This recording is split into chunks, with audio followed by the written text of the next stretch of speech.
하나님의 말씀은 요한계시록 7장 5절에서 끝절까지 17절까지 저와 여러분들이 한 절씩 교독하도록 하시겠습니다.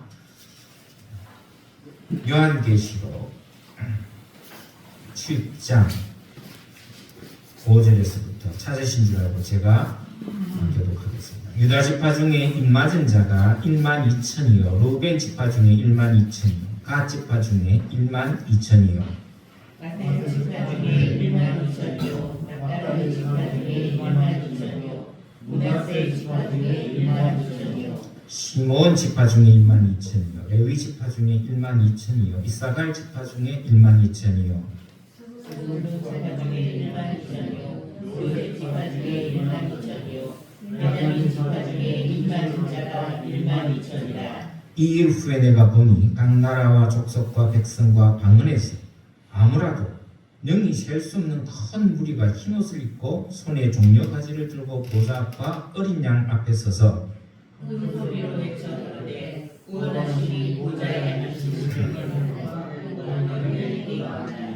모든 천사가 보좌와 장로들과 내 생물의 주위에 섰다가 보좌 앞에 엎드려 얼굴을 대고 하나님께 경배하여 가로되 아멘. 찬송과 영광과 지혜와 감사와 존귀와 능력과 힘이 우리 하나님께 대세토록 있을지어다. 아멘. 하더라. 장로 중에 하나가 응답하여 내게 이르되 이 흰옷 입은 자들이 누구며 또 어디서 왔느냐?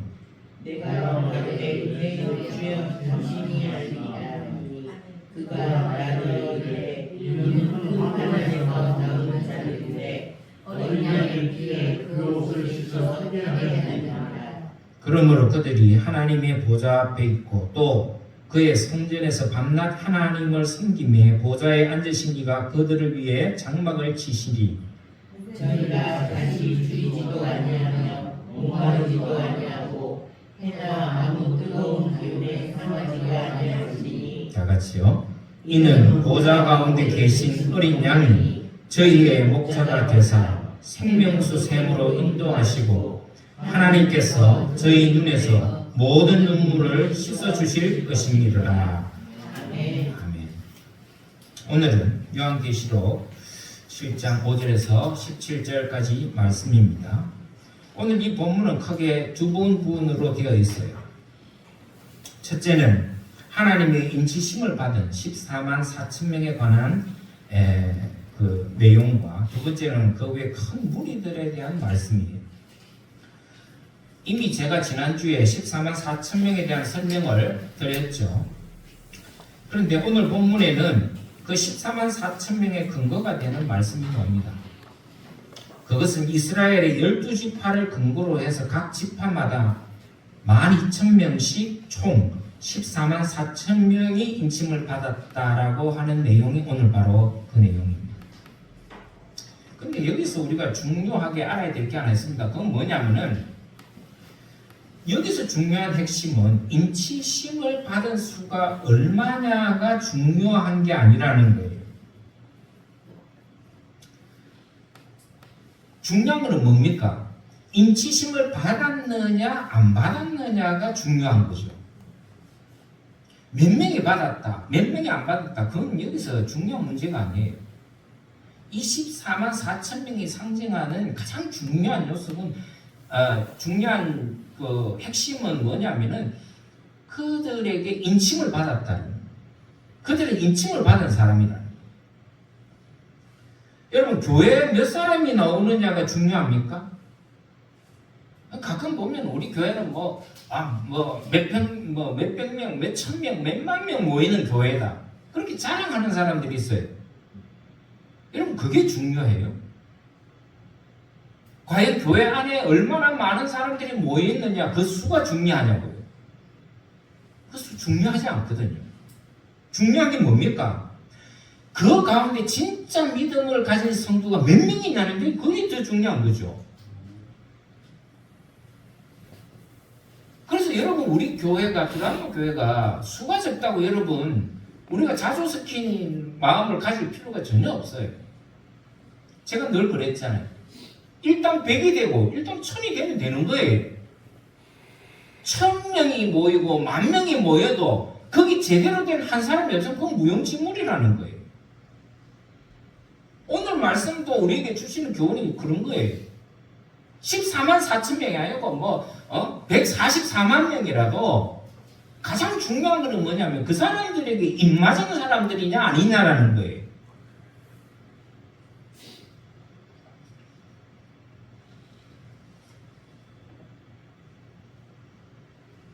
인침을 받은 사람은 누굽니까? 하나님께서 약속하신 구원을 이루는 사람이라는 거예요. 네? 수만 명이 모여도 거기에 하나님의 구원에 인침을 받은 사람이 우리 교회보다 적을 수도 있어요. 없을 수도 있단 말이에요. 저는 우리 두란노 교회가 우리 교회 성도들은 모두 주님께 인침받은 구원받은 자로 살아가기를 주의 이름으로 축원합니다. 그게 중요한 거예요. 그게 중요한 거예요. 그리고 인침받은 사람들의 특징이 뭐냐면 큰 시험과 환난 가운데서도 믿음을 지킨 사람들이라는 거예요. 네? 믿음을 지킨 사람들. 그리고 하나님께서는 그들이 어떠한 시험과 환난 가운데서도 보호해 주셨고 지켜주셨다라는 게 중요한 거예요. 그런 점에서 오늘 이 말씀은 우리에게 굉장한 위로의 말씀이 아닐 수 없어요. 그렇잖아요. 여러분 우리가 살아가는 데 있어서 늘 평안하게만 삽니까? 어려움이 없어요. 우리가 살아가다 보면 그 삶의 여정에는 수많은 어려움과 난관이 있을 수 있어요. 환난이 올 수 있고 시험이 올 수 있어요. 여러분 이 김 목사도 목사지만은 여러분들 보시기에는 아무런 시험도 없고 환난이 없었다고 보세요? 아니에요. 그건 여러분들이 그렇게 보면 여러분들이 착각하는 거예요.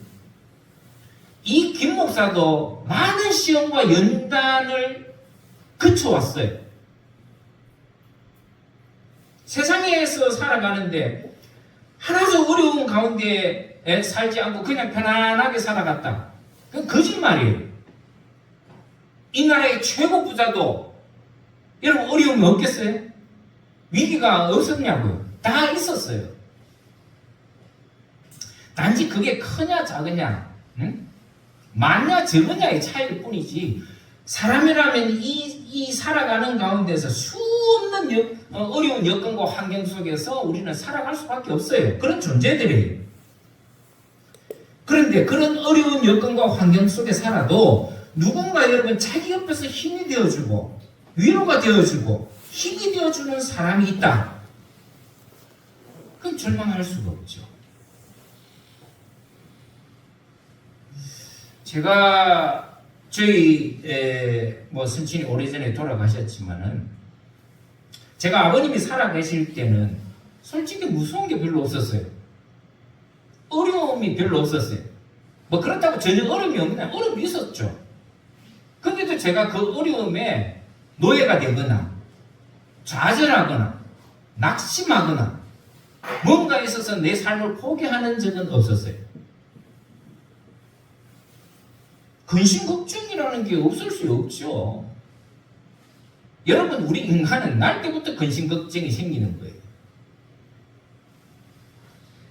근데 그런 힘든 일이 있어도 걱정하지 않고 살았어요. 왜요? 제 옆에 누가 있어서? 예, 아버지가 있었기 때문에.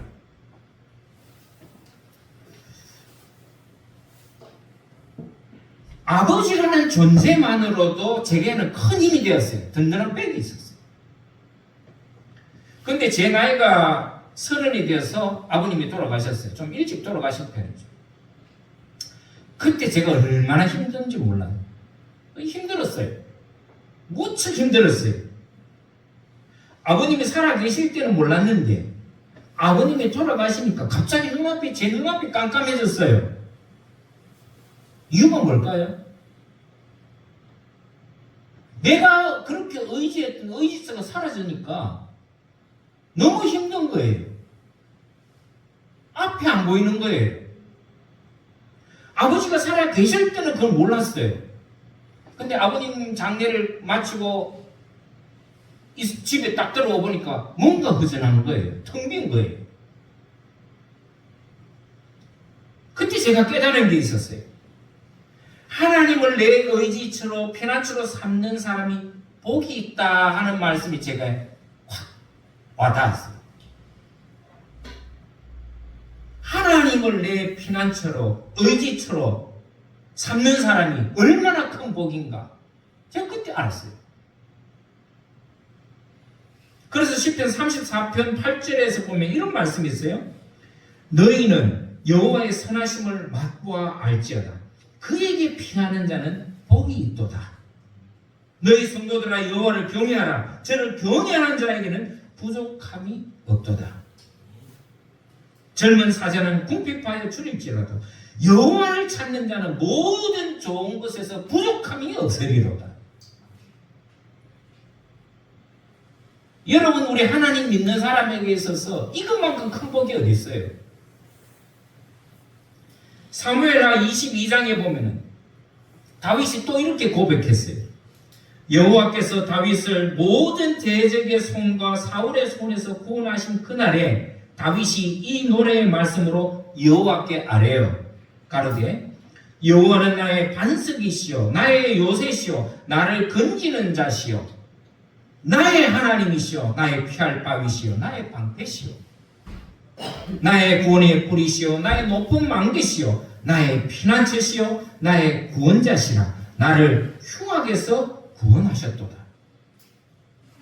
내가 찬송받으실 여호와께 아뢰리니 내 원수들에게서 구원을 얻으리로다. 사망의 물결이 나를 애우고 불의의 창수가 나를 두렵게 하였으며 음부의 절이 나를 두르고 사망의 올무가 내게 이르렀도다. 내가 환난 중에 여호와께 아뢰며 나의 하나님께 아뢰었더니 제가 그 전에서 내 소리를 들으시며 나의 부르짖음에 그 귀에 들렸도다.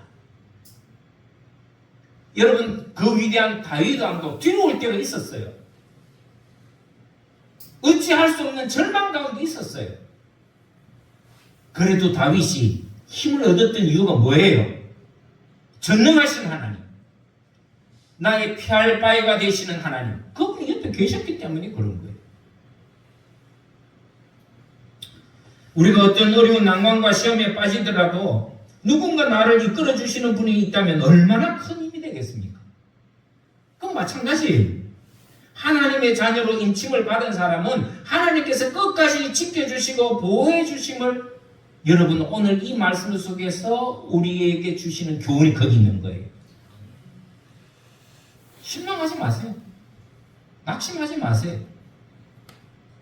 우리가 실망할 게 뭐 있고 낙심할 게 뭐 있습니까?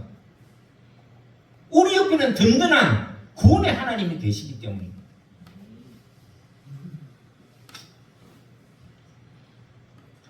오늘 말씀을 보세요. 우리 계시록을 보시면 하나님은 높은 보좌에 앉으신 그 하나님께서 우리를 불꽃과 같은 눈동자로 지켜보고 계신다고 여러 번 말씀하시잖아요.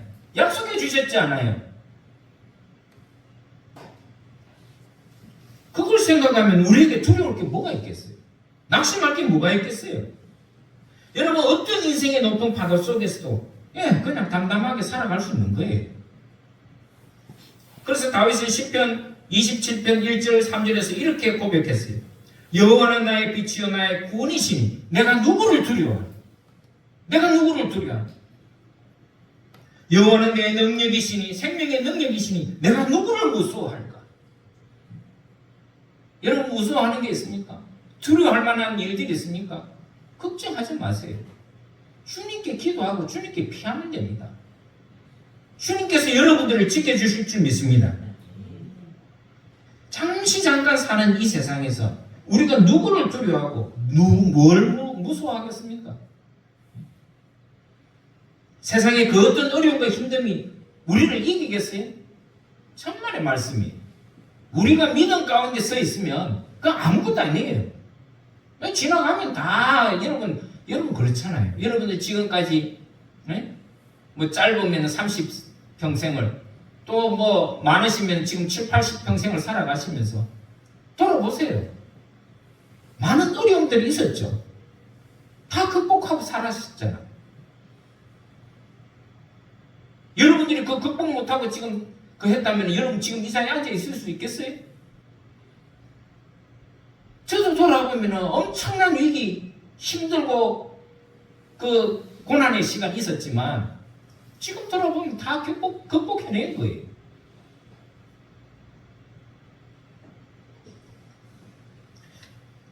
근데 왜 우리가 힘들다고 느끼고 좌절감이 들고 절망감이 듭니까? 땅을 바라보기 때문인 거예요. 이 땅을 바라보기 때문에 그래요. 이 땅에서 삶이 전부라고 생각하니까 그런 거예요. 네? 여러분, 이 땅에서 자기 삶을 목숨을 걸고 사는 사람은요, 이 땅에서 잘못되면요 절망하게 돼 있어요. 네? 근데 한번 생각해 보시라고. 여러분, 기껏 해봤자 우리 인생이 70, 80이에요. 제가 어제도 우리 토요일날 무료급식 하면서 얘기했지만, 여러분, 한번 가만히 내가 이 땅에서 살 날을 한번 생각해 보세요. 여러분들 몇 년 남았겠어요? 제가 어제 그분들한테 내가 그런 얘기 했어요. 저하고 얼굴 볼 일이 몇 년 남았을까요? 내가 물어봤어요. 짧으면 10년 안에서는 저하고 얼굴 못 보는 사람들이 있다고 그랬어요. 길어도 30년이, 아유, 30년 그래도 제가 90살이에요. 예? 제가 90대 때 여러분들하고 저하고 여기 눈 마주칠 사람이 누가 있겠어요? 그 전에 일찍 없어질 수도 있어요. 제가 먼저 죽든지, 여러분들이 먼저 죽든지. 안 그렇겠어요? 근데 이 짧은 인생에 이 삶을 살면서 이 땅의 것을 바라보고 이 땅의 것을 위해서 살면은 내가 가지고 바라고 생활했던 이 땅의 것이 사라지면 절망이 되겠죠. 절망되죠. 내가 가졌던 거 잃어버리면, 사라져버리면 절망되지. 내가 원하는 대로 다 안 되면 절망이 되는 수가 있어요. 그러나 여러분, 우리 기독교인들은, 그리스도인들은 이 땅의 것이 아니라 뭘 바라보고 살아야 됩니까? 위의 것을 바라보고 사는 사람들이잖아요. 영원한 것을 바라보고 사는 사람들이잖아요. 여기서 좀 잘 되고 못 되고 그걸로 왜 우리가 절망해야 되냐고.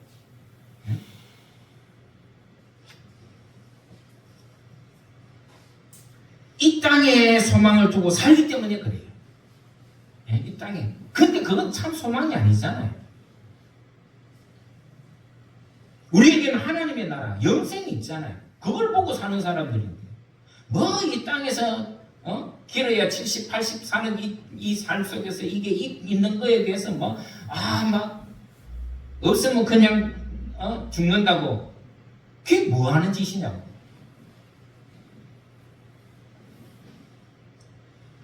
언제라도 떠날 이곳에 내가 최선을 다해 살아야 되겠지만, 그러나 여러분, 내가 바라봐야 할 곳, 내가 소망해 줘야 될 것은 이 땅이 아니에요. 그걸 분명히 아셔야 됩니다.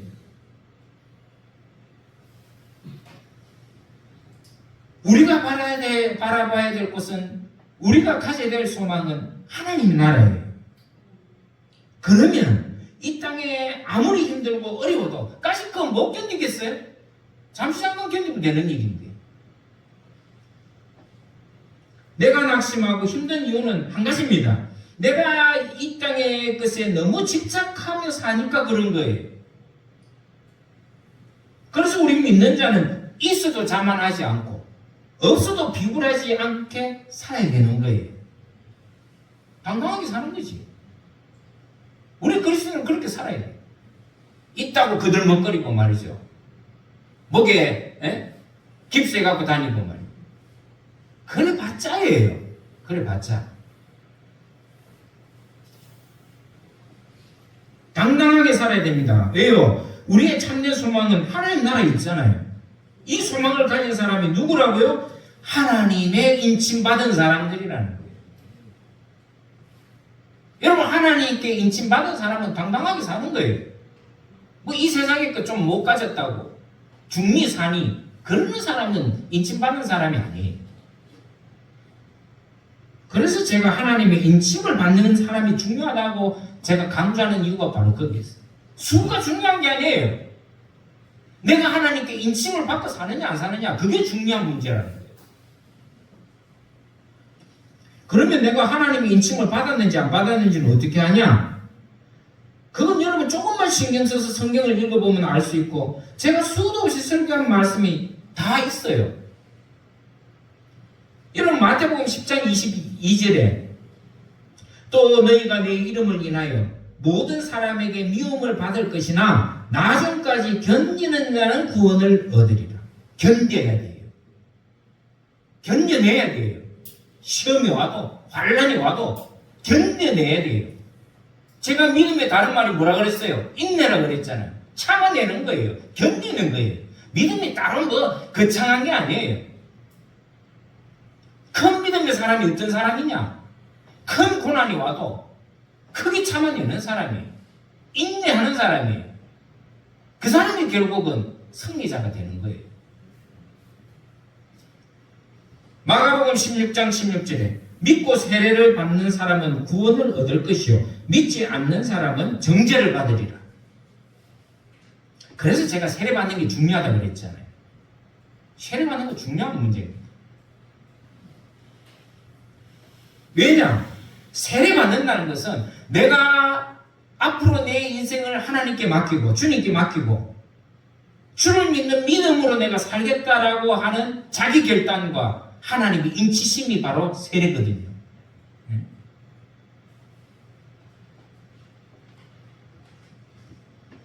사도행전 2장 21절 누구든지 주의 이름을 부르는 자는 구원을 얻으리라. 누구든지 주의 이름을 부르는 자는 다 인침을 받는 사람이에요. 요한복음 14장 1절에서 보면 너희는 마음에 근심하지 말라. 하나님을 믿으니 또 나를 믿어라. 내 아버지 집에 거할 것이 많도다. 그렇지 않으면 너희에게 일렀으리라. 내가 너희를 위하여 처소를 예비하러 가노니 가서 너희를 위하여 처소를 예비하면 내가 다시 와서 너희를 내게로 영접하여 나 있는 곳에 너희도 있게 하리라.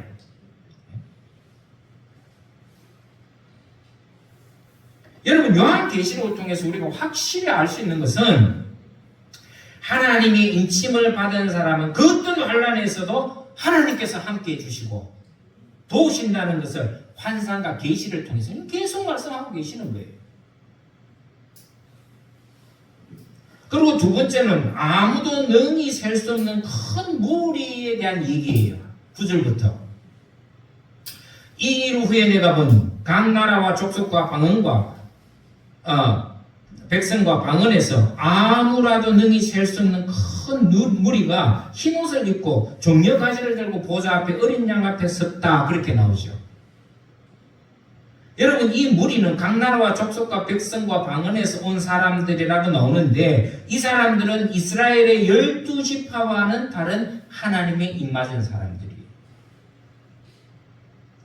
하나님께서 택한 12지파의 유대인들도 있지만 이 땅에 있는 모든 민족과 족속과 백성들도 하나님께서 택한 백성들이 있다라는 거예요. 그래서 우리가 예수 믿는 게 이렇게 예수 믿는 거잖아요. 우리가 유대인입니까? 여기서 유대인이 누가 있어요? 유대인으로 봤을 때 우리는 다 이방인이에요. 각 나라 족속들이에요. 그런데 하나님께서 이런 우리를 이 무리들을 불러주셔서 뭘 해주셨어요? 너는 내 자녀다, 내 백성이라고 인쳐주신 거예요. 그래서 우리는 이 구원의 감격 속에 사는 거예요. 우리는 구원받지 못할 존재였어요, 원래는.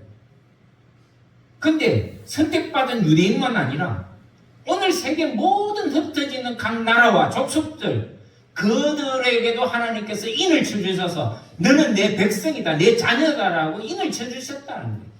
그래서 지금 저와 여러분들이 이 자리에 앉아서 하나님께 예배 드리는 거죠. 이게 얼마나 감격스러운 일이에요. 다시 말해서 하나님의 구원하심은 이스라엘만 아니라 이 땅에 이 세상에 흩어져 있는 모든 사람들을 하나님의 자녀로 택함 받은 백성들로 하나님 보좌 앞으로 모일 것이라는 거예요.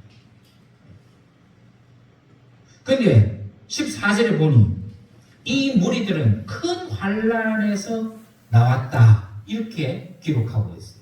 이게 무슨 뜻이냐?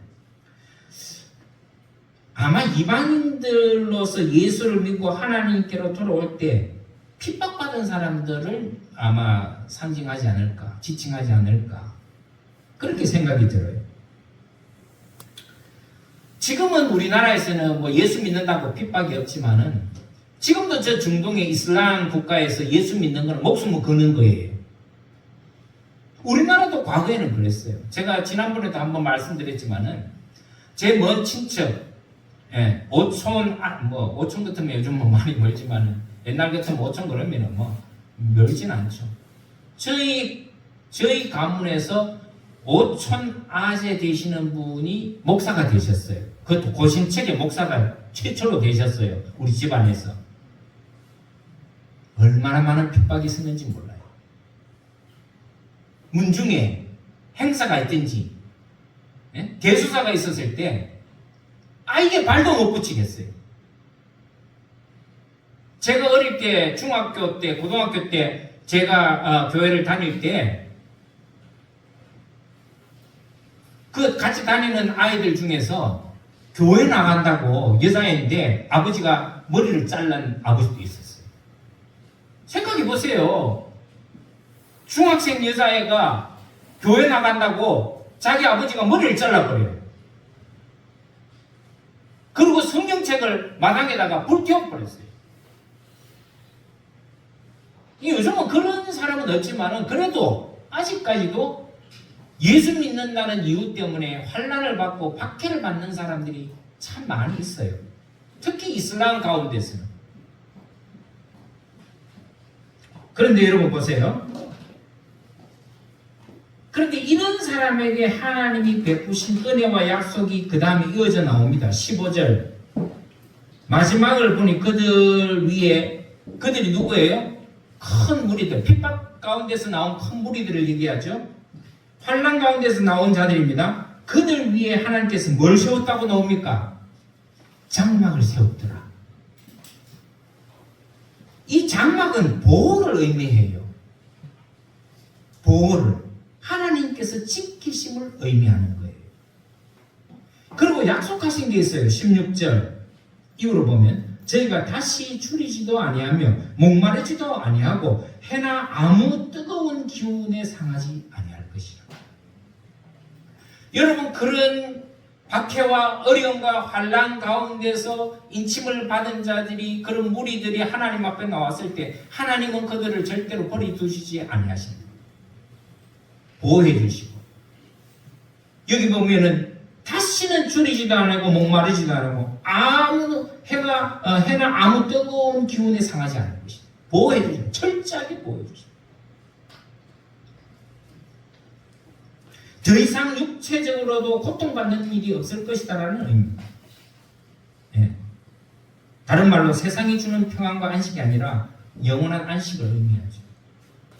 우리가 언젠가 이 세상의 모든 고난을 벗고 하나님 앞에 섰을 때 하나님께서 우리에게 약속하신 바가 바로 줄이지 아니하고 목마르지 아니하고 어떠한 해가 너희들을 삼지 않을 하나님께서 철저하게 보호해 주시는 주의 백성으로 삼아 주신다. 여러분 이 정도면 얼마나 큰 위로가 되겠어요? 이 말씀만 들어도 큰 위로가 되지 않아요? 그래서 이사야는 하나님께 말씀 받을 때 무슨 말씀을 받았습니까? 네가 물 가운데로도 지날 때라도 그 물이 너를 침몰치 못하게 하고 네가 불 가운데 지날지라도 그 불길이 너의 머리털 하나도 상치 않게 내가 도와주겠다. 너와 함께 하겠다. 네가 어디든지 가든지 이 세상을 어디든지 내가 너와 함께 하겠다. 여러분 그런 말씀을 들으면 얼마나 든든한지 모릅니다.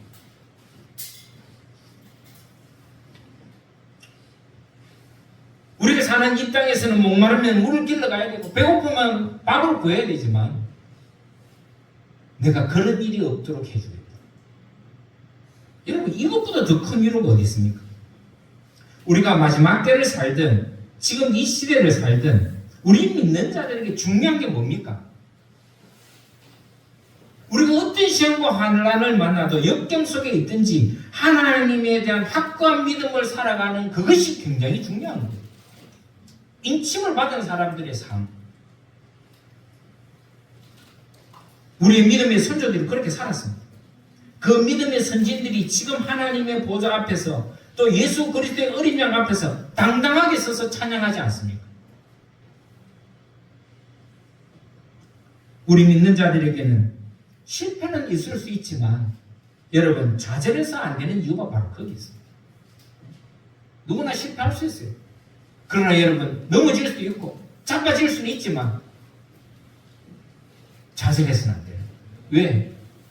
우리 곁에는 누가 있습니까? 든든한 하나님이 계시기 때문에. 저는 오늘 이 말씀을 통해서 우리 두란노 교회 모든 성도들에게 주시는 하나님의 말씀이 있다고 생각합니다.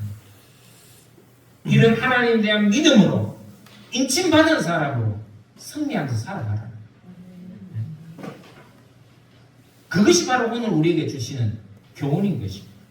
저와 여러분 우리 두란노 교회 모든 성도들은 인침받은 사람답게 당당하게 이 세상에서 승리하며 살아갈 수 있는 저와 여러분 되시기를 주의로 축원합니다. 기도합시다. 자비로우신 주님 감사합니다. 오늘 우리가 이 험난한 시대를 살아가고 있습니다. 그러나 주님, 우리가 이 시대에 주눅들지 않게 도와주시고 시험에 들어도 우리가 당당하게 그 시험을 이기며 또 환난을 만나고 역경을 만나도 당당하게 헤쳐나갈 수 있는 믿음으로 인침받은 사람으로서의 모습으로 살아가게 하여 주시옵소서. 어렵고 힘든 일이 많습니다. 그러나 주님, 우리 사랑하는 성도들에게 이 믿음 가운데 하나님께서 온전히 우리와 함께 해주시고 보호해 주시겠다는 약속의 말씀 위에 승리하는 삶을 살아가는 우리 모두가 되게 축복하여 주시옵소서. 모든 말씀을 우리 주 예수 그리스도 이름으로 간절히 기도드리옵나이다. 아멘.